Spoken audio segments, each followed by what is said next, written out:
Saúdo a igreja de Deus com a paz do Senhor Jesus, amém, meus irmãos? Quem está feliz com Jesus essa noite? Quem pode dar uma salva de palma bem alegre para Jesus? Graças a Deus. Meus irmãos, vamos ler a palavra de Deus na carta do apóstolo Paulo aos Romanos, no capítulo de número 2. Veja, se porventura alguém ao seu lado sem a Bíblia, aproxime-se para que junto nós possamos ler a palavra do nosso Deus.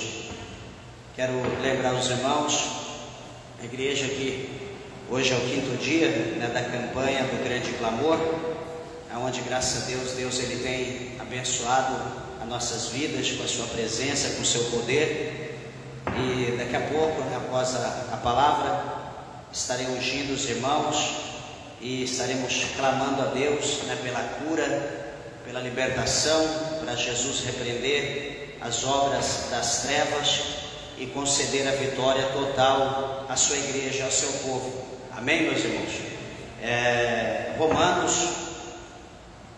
está depois de Atos dos Apóstolos, depois de João, e o capítulo de número 2, o versículo de número 24, apenas. Todos acharam? Digo amém? Graças a Deus. Diz assim: porque, como está escrito, o nome de Deus é blasfemado entre os gentios por causa de vós. Amém? Vamos orar. Levante a tua Bíblia, a tua mão ao céu, peça para que Deus, o Senhor, fale conosco. Amantíssimo Deus, soberano Pai, Deus Criador dos céus e Deus Criador da terra, Senhor, a nossa alma se alegra, se regozija, meu Deus, por aqui estarmos em Tua presença santa, em Tua presença bendita. Obrigado, meu Deus, pela Tua igreja, pelo Teu povo. Obrigado pelos ouvintes da Tua palavra, Senhor. Aqueles que estão perto, aqueles que estão a longa distância, meu Deus. Senhor, meu Pai, eu tenho certeza, como a Tua palavra nos garante, que o Senhor é Deus de perto, o Senhor é Deus de longe. Meu Deus, manifesta a Tua glória. Meu Deus, manifesta o Teu poder, meu Pai, agindo de uma forma gloriosa, poderosa, na vida, meu Deus, do Teu povo, na vida da Tua igreja. Abençoa hoje o 5º dia da campanha, meu Deus. Senhor, meu Pai, entra com providência em cada causa, em cada propósito, em cada voto. Ó Deus, pois Tu conheces a Tua igreja, Tu conheces a necessidade dos ouvintes. Então manifesta a Tua presença, Pai. Manifesta o Teu poder e abençoa nossas vidas para a glória de Deus, em nome do Senhor Jesus. Amém. Graças a Deus. Amém. Meus irmãos, podeis vos assentar, desocupe vossas mãos, dê uma salva de palma bem alegre para Jesus.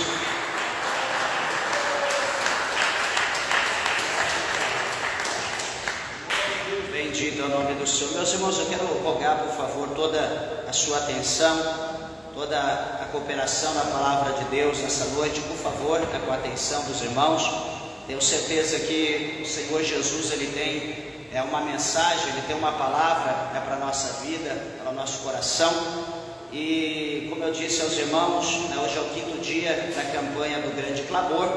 E clamando a Deus, perseverando em buscar o Senhor, certamente nós alcançaremos um milagre da parte de Deus, sabendo que nós somos limitados em tudo, porém não há limites para Deus agir, Deus não conhece limite. Nós vemos que até o grande mar, onde o mundo, na verdade, a terra, 70% é de água, e somente pela areia que está ali na praia, o mar ele respeita, é colocado limite ao mar, ele não excede, ele não passa daquele limite. Então sabemos que para tudo há limite, exceto para Deus.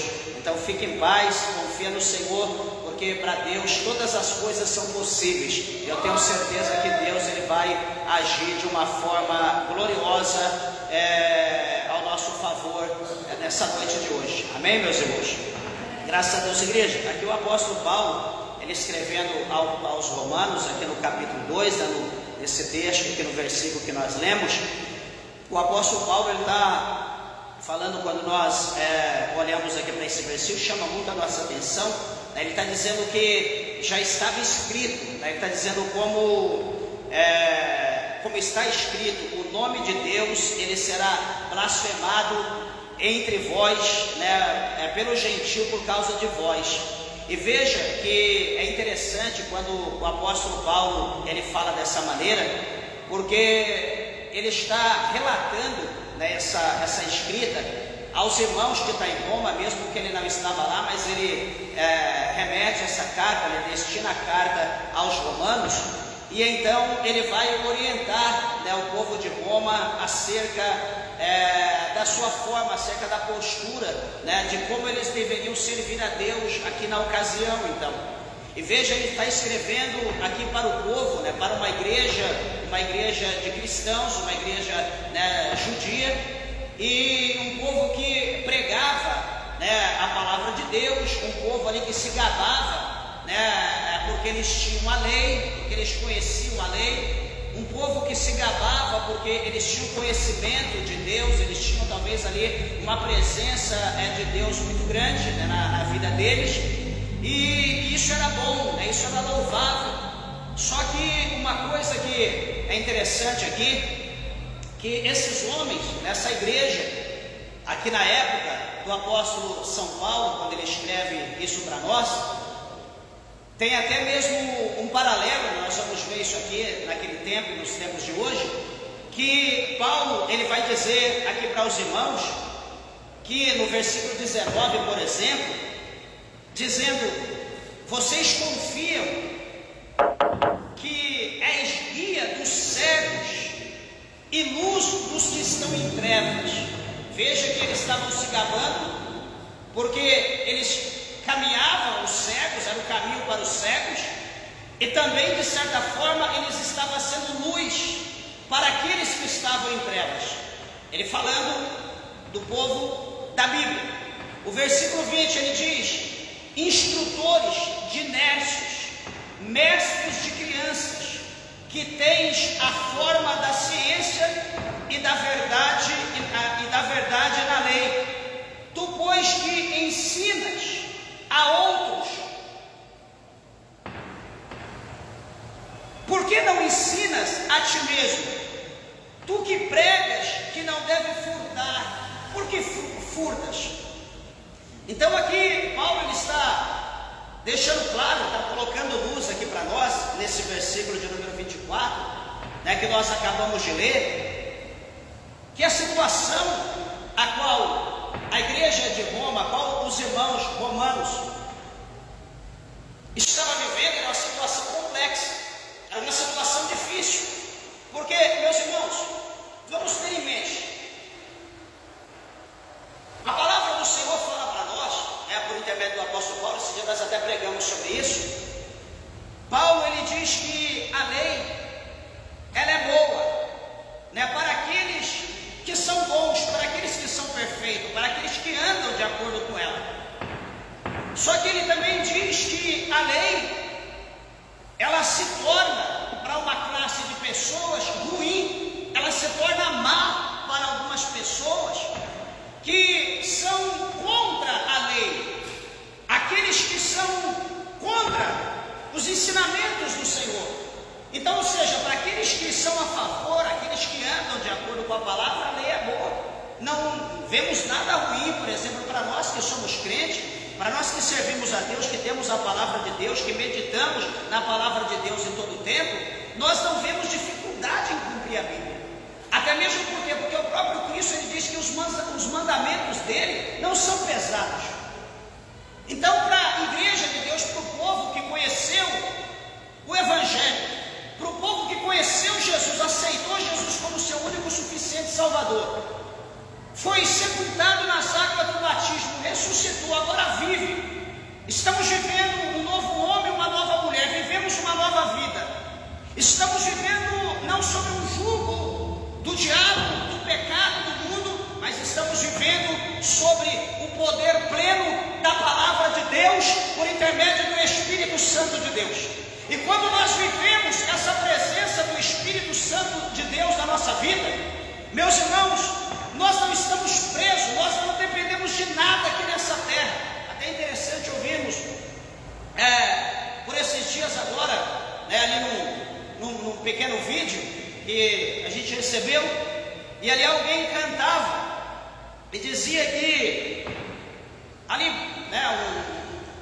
dando uma direta para o povo, onde as pessoas ali cantando e perguntavam: peraí, eu vou ser crente, mas eu sendo crente, eu não vou poder fumar? Não pode. Eu sendo crente, eu não vou poder beber? Não pode. Peraí, eu sendo crente, eu não vou poder jogar o futebol? Não pode. Tranquilo. Eu sendo crente, eu vou poder prostituir? Pode. Eu sendo crente, eu vou poder andar na vaidade? Pode. Só que detalhe, você vai poder tudo, só que você não vai poder entrar no céu. Então agora nós vamos pensar e fazer pergunta a Deus. A Bíblia, ela tem resposta para todas as nossas perguntas. E uma coisa que é interessante, meus irmãos, este versículo aqui, Paulo, ele está criticando os judeus que se orgulham de sua lei e de sua relação com Deus, mas eles não praticam o que eles pregam. É bom talvez para mim pegar aqui o microfone, pegar a Bíblia, dar aqui uma instrução, dar aqui uma doutrina, que é ensinamento, colocar sobre a igreja um jugo, um fardo, que hoje ensinar, desculpa do que eu vou falar, mas é fato, hoje ensinar a palavra de Deus, hoje explicar, expor a Bíblia como ela é, isso hoje se tornou um jugo sobre a vida da igreja. Todo mundo acha que uma doutrina, há lugar por aí que não se fala mais doutrina, não se pode dizer mais doutrina, porque falar doutrina o povo foge. Por quê? Porque nós não queremos ser ensinados, nós não queremos aprender. Aprender as coisas de Deus não está sendo bom para nós, porque o nosso compromisso, primeiramente, está sendo com a terra, está sendo com o mundo.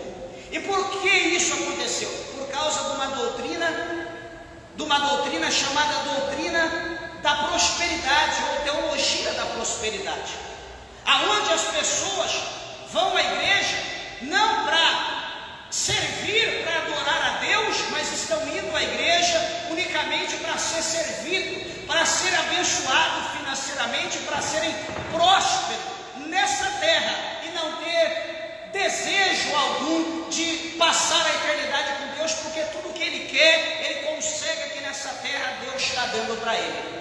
Meus irmãos, e esse ensinamento é um ensinamento antibíblico, levando em consideração que a palavra de Deus fala para nós que Deus, o Senhor, ele tem prazer, ele se agrada na prosperidade do justo. O que Deus ele quer é que nós sejamos prósperos, que nós sejamos abençoados, mas prosperidade em si, ela não simboliza cifras, ela não simboliza riqueza de dinheiro. E então, muitas das vezes, nós pregamos errado. Nós estamos com a palavra de Deus, nós pregamos uma coisa e nós vivemos outra. Nós falamos uma palavra e praticamos outra coisa. Assim, a igreja de Roma, ela estava vivendo, os irmãos de Roma estavam vivendo. Então, Paulo vai excluir aquela igreja. E veja, meus irmãos, que isso é interessante, porque Paulo usa esse versículo 24, aqui do capítulo 2 de Romanos, para reforçar a seriedade de um comportamento hipócrita que os irmãos estavam vivendo. Interessante que os judeus, ao falharem em seguir esse ensinamento, em seguir a lei, que eles tanto, entre aspas, valorizavam, dão um mau testemunho aos gentios, levando os gentios, aqueles que não eram judeus, aqueles que não serviam a Deus, a blasfemar o nome de Deus. Como que é o título? Como que é o versículo? Porque, como está escrito, o nome de Deus é blasfemado entre os gentios por vossa causa.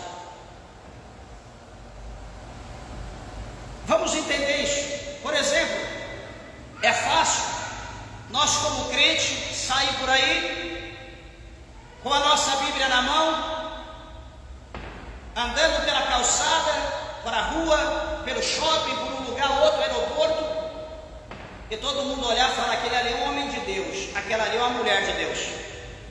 E daqui a pouco eu estou sentado, presta atenção, olha o exemplo.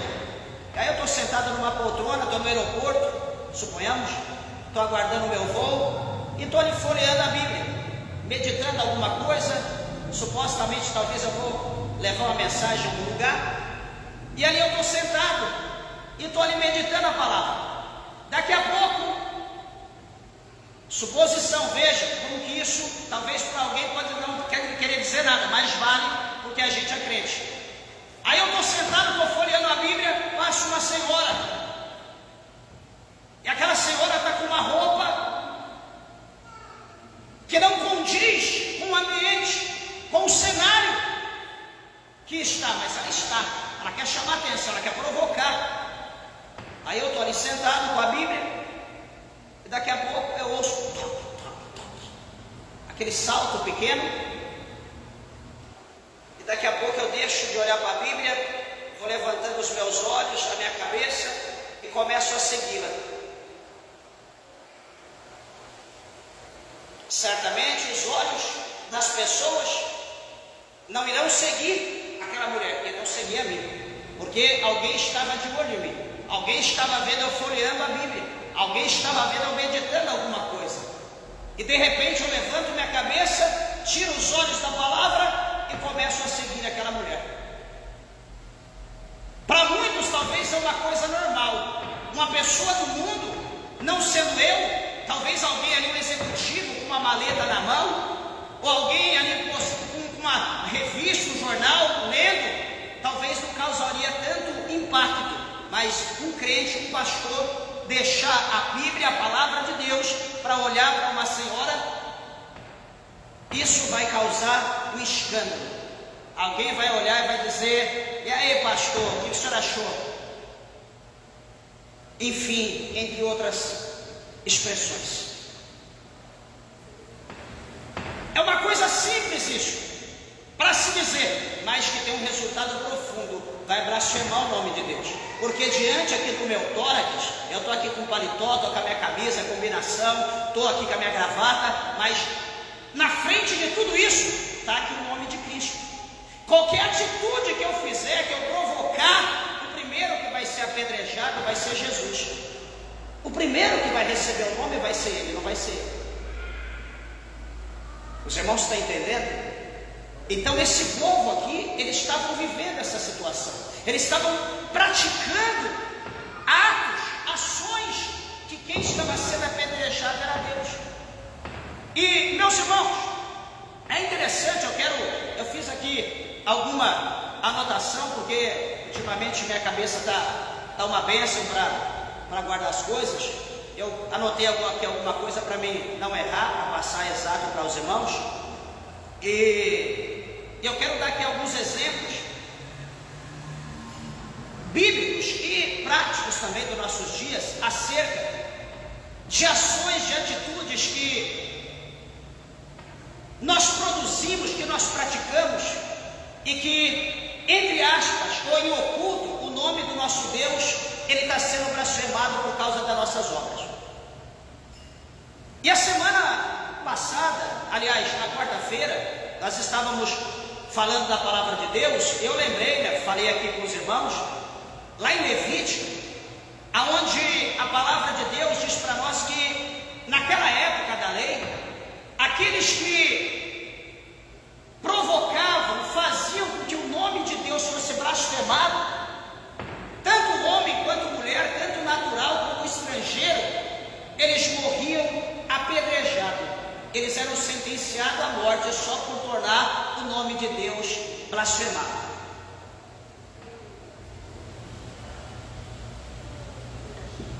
Nós precisamos ter em mente que o capítulo 13, o verso 8 de Hebreus, o escritor aos Hebreus, ele disse lá que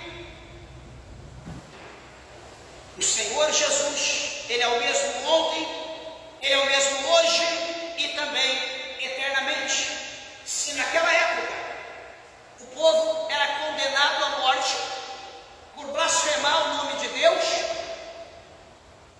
hoje nós olhamos para o cenário atual, a famosa era da graça, e hoje tudo nós podemos.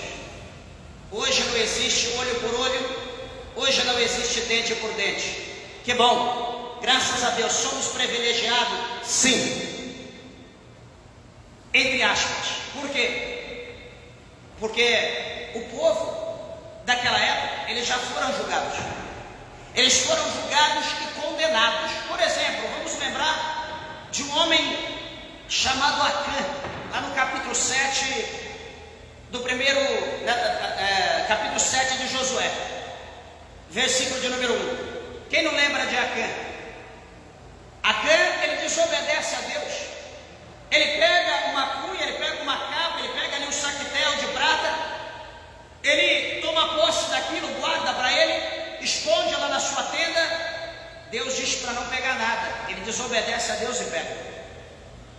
Ele vai colocar em prática o seu desejo, ele vai esquecer a ordem de Deus. O que vai acontecer? Vai vir um julgamento, olho por olho, dente por dente. O julgamento vai ser manifesto. O Senhor vai dizer: tira Acã, tira a família dele, tira tudo que ele tem, leva lá no vale de Acor, e toda a nação, todo o povo, pegam em pedras e apedrejam-os até a morte. E então apedrejaram ele até a morte, de maneira que se tornou um grande monturo de pedra. Está lá até hoje, diz a Bíblia. Então a condenação era imediata, era na hora. Pecou, morreu. Errou, morreu. E hoje na graça, hoje nós estamos na bênção, sim. Só que, meus irmãos, nós não podemos esquecer que o capítulo 3, lá no versículo 16 de Malaquias, se não me falha a memória, a palavra de Deus fala que há um grande memorial diante de Deus, e todos os nossos atos está sendo anotado. Tudo que nós fazemos está sendo anotado. E detalhe, nós temos que ter em mente também que no capítulo 20, versículo 11 a 15 do livro de Apocalipse, está escrito que João, ele viu, ele não deduziu, ele não imaginou, ele viu, estava na primeira pessoa, ouvir um grande trono branco. Ele contempla esse trono, ele contempla um ser tão sublime, indizível, não temos palavra para dizer como que era, porque ele mesmo não disse. Ele disse uma coisa, que os céus e a terra estavam desesperados, procurando lugar para se esconder, para fugir da face daquele que estava sentado sobre o trono, e não se achava lugar para eles. Em contrapartida, a Bíblia diz que foram abertos os livros, os 66 livros, que é a palavra de Deus, e foram abertos o segundo livro, que é o livro da vida, aonde está o nome de todos aqueles que se entregam a Cristo e perseveram até o fim. E a Bíblia diz que agora todos os mortos que estavam no mar, o mar é obrigado a enviar todos para o dia do julgamento. Sai do poder do mar e vai adiante do trono. A Bíblia diz que aqueles que estão no sepulcro, a terra manda para o julgamento. Aqueles que estão lá no Hades, lá no Sheol, sobre o poder das trevas de Satanás, é enviado também para o julgamento. É a única parte na Bíblia que mostra toda a humanidade, eu, você, todos nós, diante de um julgamento. Todos, ninguém escapará, todos nós estaremos lá. João nos viu lá. E detalhe, queridos irmãos, a Bíblia vai dizer então que todos nós, cada um, ele terá que dar conta de toda a sua obra segundo o que está escrito nos livros. Eles serão julgados pelo que está escrito no livro.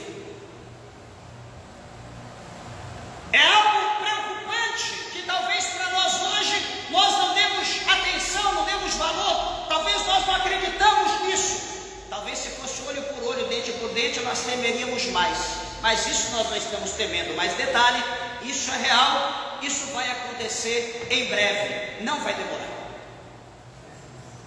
Mas o que eu quero dizer para os irmãos, que tudo, como está escrito lá no capítulo 12, verso 14 de Eclesiastes, Salomão, na sua sabedoria, escreveu dizendo que todos nós teremos que dar conta de todas as nossas obras, seja elas boas ou seja elas más. Todos nós vamos ter que dar conta.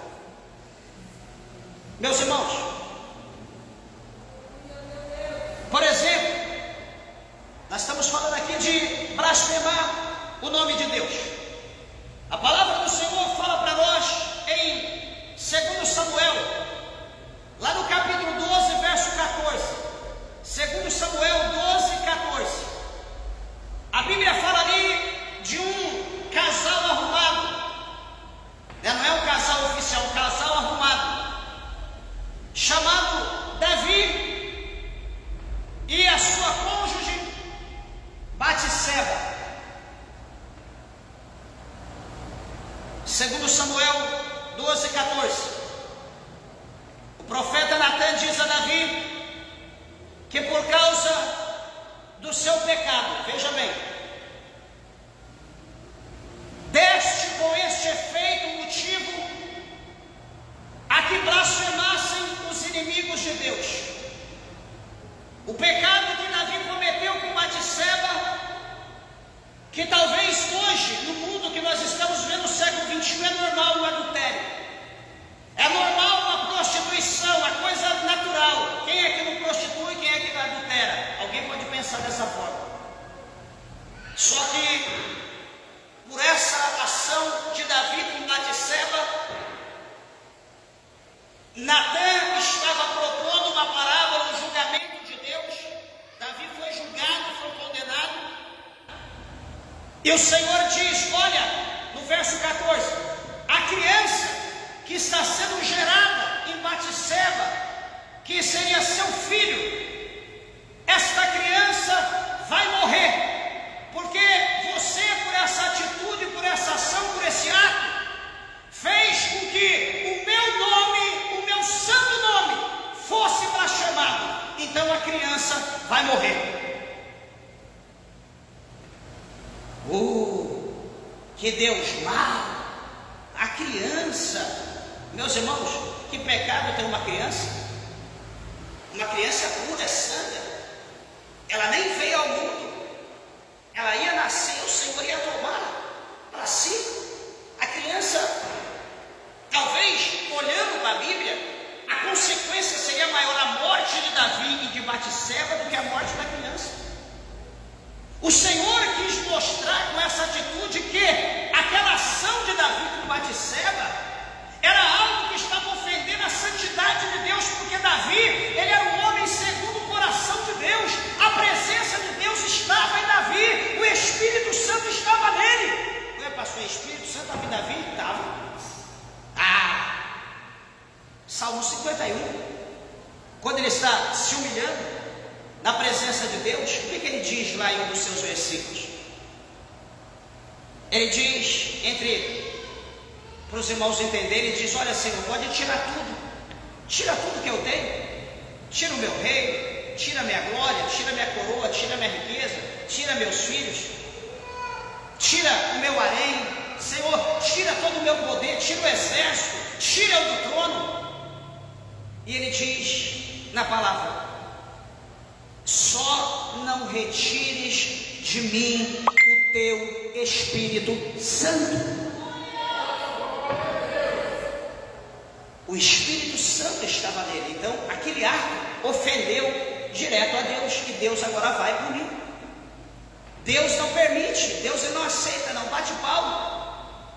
Mas enfim, outro exemplo, nós olhamos para a palavra de Deus em Malaquias, no capítulo 1, do versículo 6 até o versículo 14, a palavra de Deus vai mostrar para nós que o Senhor Deus, lá em Malaquias, Ele vai condenar os líderes, Ele vai condenar os sacerdotes, por oferecer sacrifícios sacrifícios defeituosos, profanando o nome do Eterno entre as nações.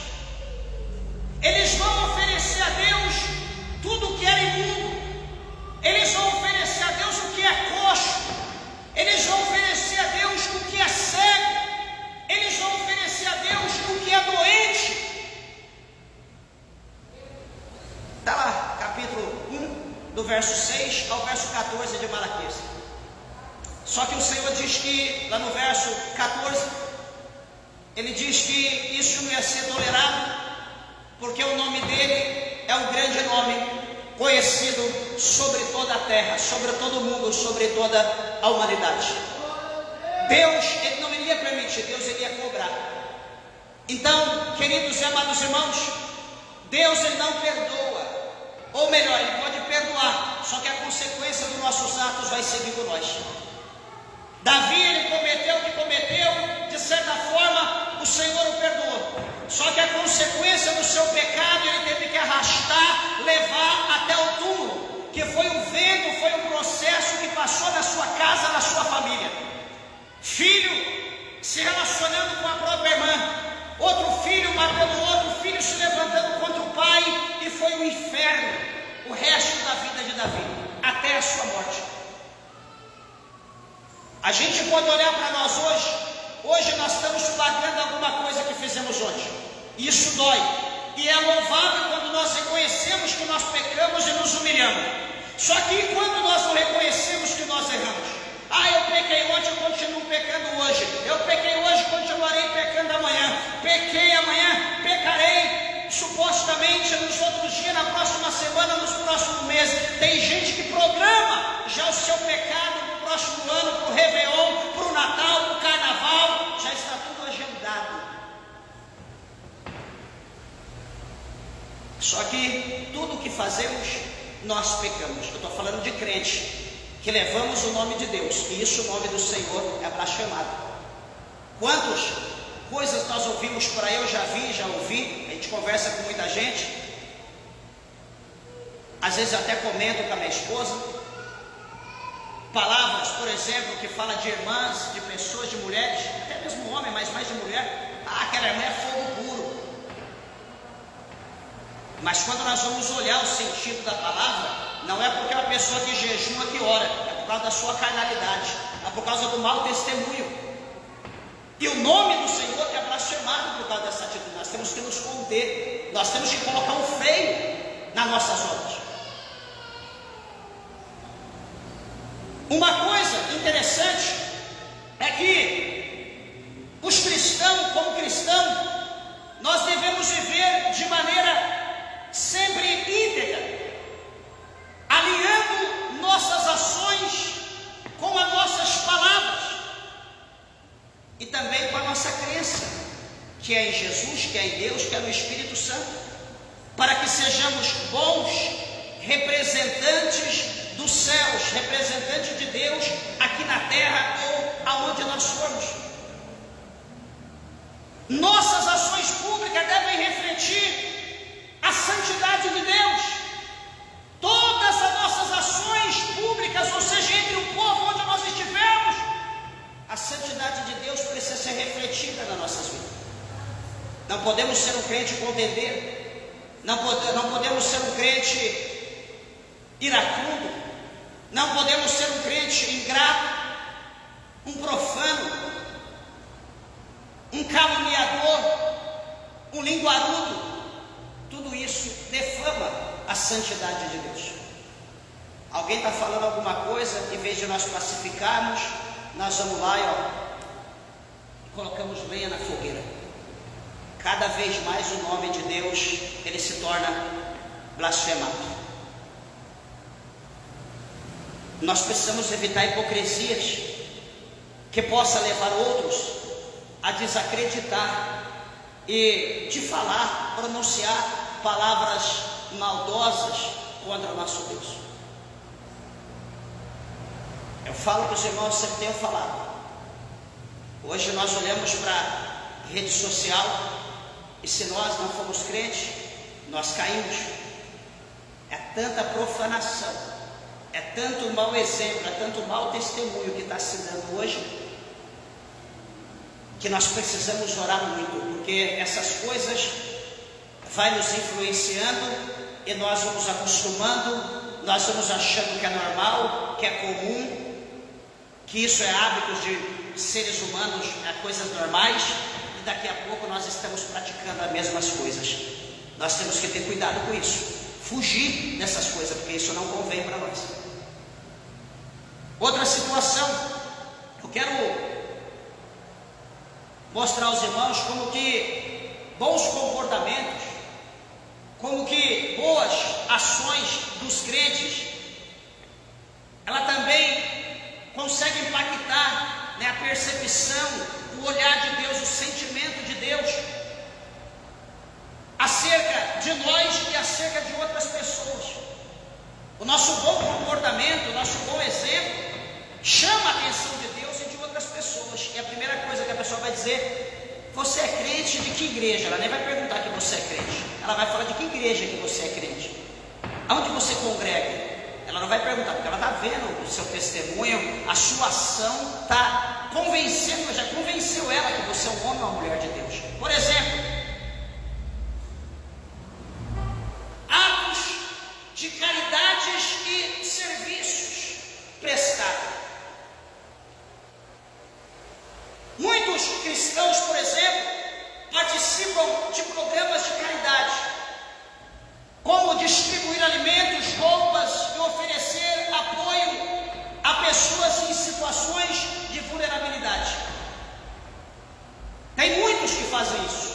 E detalhe, se você faz, não toque trombeta, porque Deus está vendo. E Deus vai permitir pessoas que Ele tem um propósito, veja o que você está fazendo, porque essa ação tua vai despertar o amor daquelas pessoas a Deus e também daquela obra que você está fazendo. Esses atos de bondade demonstram o amor e a compaixão de Deus, ajudando a mudar a percepção de pessoas que podem estar céticas ou desiludidas com a religião. Ah, todo crente é igual, sabe esse jargão? Você já ouviu? Todo crente é igual, toda igreja é igual. É mentira. É mentira, não é todo mundo é igual, não. Tem pessoas diferentes, existe homem de Deus, existe mulher de Deus, como existe canalha, como existe sem vergonha, como, desculpa das pessoas, como existe picareta. Existe pessoas de Deus, existe homem de Deus, existe mulher de Deus, existe pessoas corretas, mas existe muito capa, existe muito lobo em pele de cordeiro, mas existe pessoas de Deus. Nós não podemos generalizar, nós não podemos. Não é só porque eu adentro a igreja, não é só porque eu ando com traje, não é só porque eu estou com a Bíblia que eu sou um santo homem de Deus. Primeiro, você precisa me conhecer o meu dia a dia, você precisa conhecer as minhas atitudes, você precisa conhecer as minhas obras, você precisa, como diz o ditado, comer sal comigo, você precisa orar comigo, você precisa servir a Deus comigo, para depois você me julgar. Só pela aparência você não vai caracterizar um homem ou descaracterizar a mulher. Você precisa caminhar junto, você precisa ver as obras.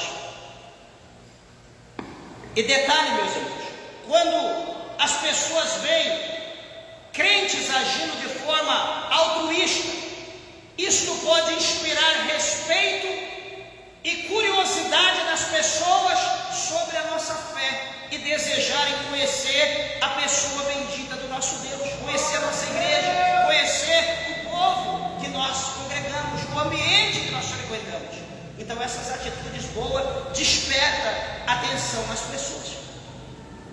Então que Deus, o Senhor, coloque no nosso coração. Hoje eu tenho orado, tenho pedido a Deus, tenho falado com muitos irmãos que a gente se entristece da forma que o nome igreja ou congregação, ajuntamento de pessoas tem se tornado hoje. Hoje as denominações têm se tornado um império, fortalezas. Dá a impressão que se levará os patrimônios, os impérios, as catedrais, os castelos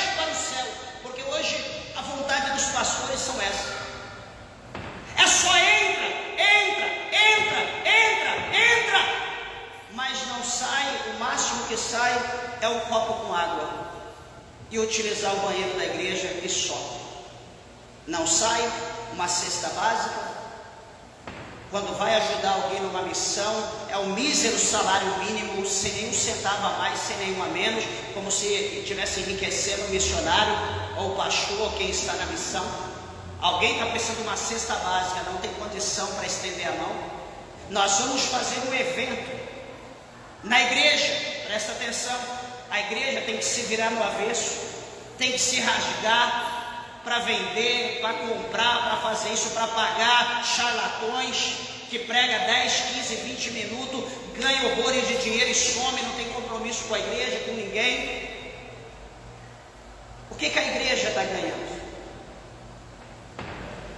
Como o nome de Deus está sendo glorificado nessas obras?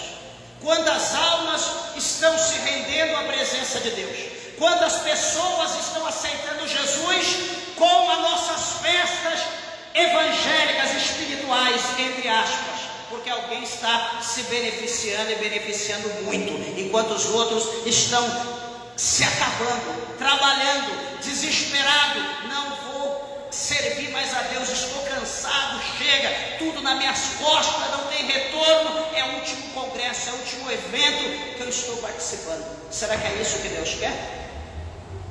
Se a minha igreja, ela não paga aluguel, se a minha igreja não tem despesa com nada fora, se o que entra na minha igreja é uma bênção, por que eu não contribuo? Por que eu não ajudo o necessitado? Por que eu não compro remédio para alguém? Por que eu não pago um gás para alguém? Por que eu não pratico obra social? Isso é o trabalho, é o dever da igreja. A igreja precisa ter essa visão de trabalho social, e isso ajunta. Isso agrega pessoas, isso não distancia pessoas, isso traz amor, traz união, traz alegria, traz fogo, traz fervor entre os irmãos. Mas não é isso que nós estamos praticando. É só vem, dá mais, dá tudo, dá aliança, dá relógio, dá isso, e dá, e vamos construir até chegar no céu construir. O que adianta o homem ele ganhar o mundo todo e ele perder a salvação da sua alma? Guarda isso no seu coração. Segunda coisa, segundo exemplo, comportamento ético no trabalho. Estou dizendo do dia a dia, nossas atitudes diárias. Comportamento ético no trabalho. Trabalhar com integridade, honestidade e justiça, mesmo quando ninguém está nos olhando. Sabe aquela pessoa que, quando o chefe está de olho nele, ele está ali, trabalha. Quando o chefe sai, ele vai lá, senta, ele deita, ele cochila. A hora do almoço é 1h, ele olha, não tem ninguém. O chefe diz: eu vou chegar mais tarde, tenho médico, tenho alguma coisa para fazer, não vou poder chegar no horário. O horário de almoço dele é 1h, ele fica 1h30, ele fica 2 horas, porque o chefe não está ali. Tudo isso está errado. A pessoa que tem um comportamento ético no trabalho, independente que o chefe esteja ou não, ele é a mesma pessoa, ela é a mesma pessoa. O comportamento ético no ambiente de trabalho pode ser um testemunho poderoso da fé. Colaboradores, amigos de trabalho ou superiores que observam esses valores podem começar a questionar sobre a fonte dessas ações, levando a uma reflexão sobre a fé cristã e seu impacto positivo da vida diária dessa pessoa. Então, as nossas atitudes, a forma de nós trabalharmos, as nossas ações no trabalho, no ambiente de trabalho entre os colaboradores, vai chamar a atenção. A gente trabalhar, assoviando um louvor, dando glória de vez em quando, falando algum versículo da Bíblia, chegando: ô meu amigo, Jesus te ama, tudo bem? Presta essa chave para mim, deixa eu apertar, ajustar ali, ou empresta essa caneta para mim, deixa eu ajustar aqui um papel, então obrigado, Jesus te ama. Todos, essa forma que a gente trata as pessoas, nossas ações no ambiente, vai despertar a curiosidade de alguém de nos conhecer conhecer a nossa denominação e conhecer o Deus que nós servimos, conhecer quem está habitando em nós, para que nós possamos ter tornado uma pessoa agradável, como são essas pessoas com ética no trabalho. Terceiro exemplo, respeito e tolerância. Tratar todas as pessoas com respeito e tolerância, independente de suas crenças, independente de suas origens, independente das suas opiniões. Tratar todo mundo igual. Será que é isso que a gente faz? De repente tem alguém que a gente gosta, a gente abraça, beija. Ai, que bom que você veio. Enquanto isso, a outra irmã está ali, com a mão estendida. Pai do Senhor, Pai do Senhor. A gente nem olha, porque sabe, né? Vai puxando a pessoa e deixa. Não é isso que um cristão ele deve praticar. O cristão tem que ser igual com todos. A palavra do Senhor fala que, lá no capítulo 5, verso 5 de Romanos, que o amor de Deus, ele foi derramado em nossos corações pelo Espírito Santo que nos fora dado. E quando nós temos o amor de Deus, nós não fazemos acepção, nós agimos como Jesus agiu. Jesus, ele não fazia acepção, ele amava todo mundo de igual forma. E nós precisamos amar os demais de igual forma. Em um mundo cada vez mais polarizado, o respeito e a tolerância são valores fundamentais, sem dúvida. Quando os crentes demonstram esses valores, eles ajudam a criar um ambiente mais harmonioso e acolhedor, mostrando que a fé cristã promove paz e promove compreensão mútua entre as pessoas. A fé tem que produzir isso. Mas quando nós olhamos para o contexto hoje histórico, a realidade de fato das pessoas, nós vemos que a fé está se exaurindo, está se evaporando, diminuindo cada vez mais, e o amor, a união, está cada vez mais distante. As pessoas estão perto, mas é como se estivessem longe. Não tem alegria, não tem amor, não sente mais o calor. Isso é uma ausência do Espírito Santo de Deus, não é isso que Deus quer na nossa vida. O quarto exemplo, participação em movimentos sociais. Engajar-se em movimentos sociais que promovem justiça, igualdade e direitos humanos. A participação em causas sociais mostra que a fé cristã não é apenas uma crença pessoal, mas também uma força para o bem comum. Isso pode inspirar outros a considerar a fé cristã como uma força para mudar, ou uma força de mudança positiva na sociedade, uma força que muda a sociedade.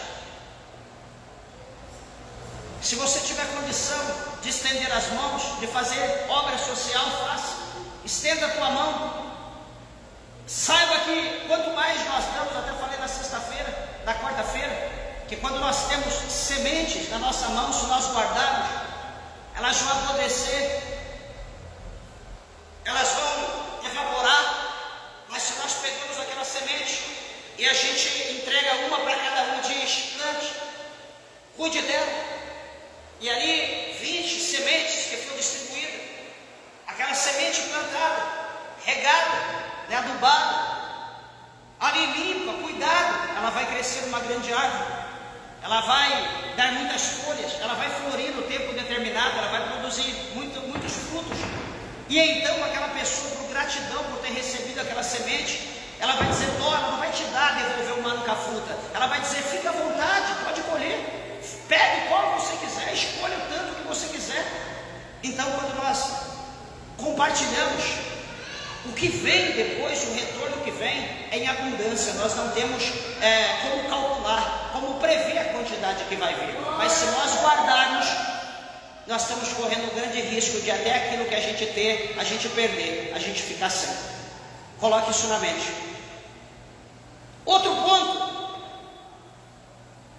na verdade, meus irmãos, eu ia falar sobre as nossas más atitudes que levam o nome de Deus ser blasfemado. Dá aqui alguns exemplos da realidade atual, mas as horas elas se foram e eu vou deixar para a próxima ocasião, o próximo culto, né, em nome de Jesus Cristo. Espero que o Espírito de Deus ele tenha, pelo pouco que nós falamos, pelo pouco tempo, o Espírito de Deus ele tenha falado ao teu coração e pratique, né, as boas obras, haja como cristão, haja como homem, como mulher de Deus, e tenho certeza que as bênçãos do Senhor elas serão em abundância sobre a sua vida. O nome do Senhor será glorificado por cada gesto, por cada ato que nós praticamos na presença de Deus, amém? Que Jesus, o Senhor, possa abençoar e recompensar a vida da igreja, e as palmas, bem alegre, com alegria, exalta e glorifica o nome do nosso Deus. Bem alegre para Jesus.